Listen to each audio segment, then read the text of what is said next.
अगर आप राम जी का वनवास बोल रहे हैं, ये बात गड़बड़ है। बुद्ध जी का घर त्याग बोल रहे हैं, ये बात गलत है।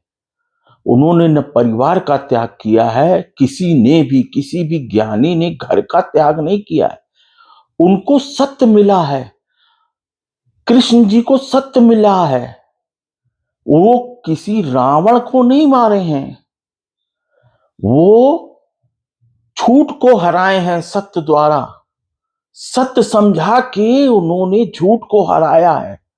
सब ज्ञानियों ने केवल एक ही काम किया है, जब उनको सत्य मिला है तो कोई परिवार के साथ गया है सत्य बांटने, सबका भला करने। सत्य बुद्ध भी सबका भला करने जब सत्य मिला है तो वो उनकी मिसेज नहीं मानी होंगी, बच्चा छोटा है, वो यात्रा पे निकले हैं। और भारत की यात्रा करना बहुत टाइम लगता है सर।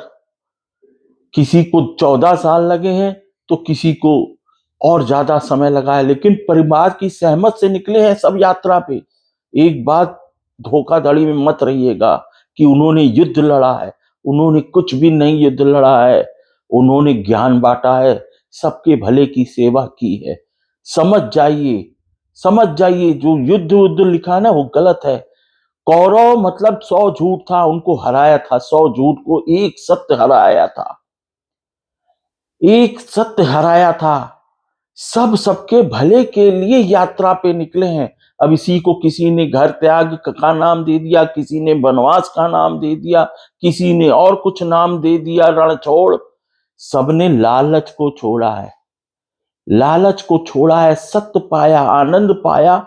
वही सत्य सबको बताने के लिए यात्रा पे निकले, घर की सहमत से। घर की सहमत से। घर किसी ने त्यागा नहीं है, किसी ने त्यागा नहीं है, सबके भले के लिए वो यात्रा पे गए हैं। समझिए, सत्य समझना हो सत्य समझिए, असत्य समझना हो सत्य समझिए। ध्यान दीजिए, ध्यान दीजिए। कोई भी ज्ञानी किसी का त्याग नहीं किया, लालच का त्याग किया है। एकमात्र लालच ही है जो युद्ध कराता है, जद्दोजहद कराता है।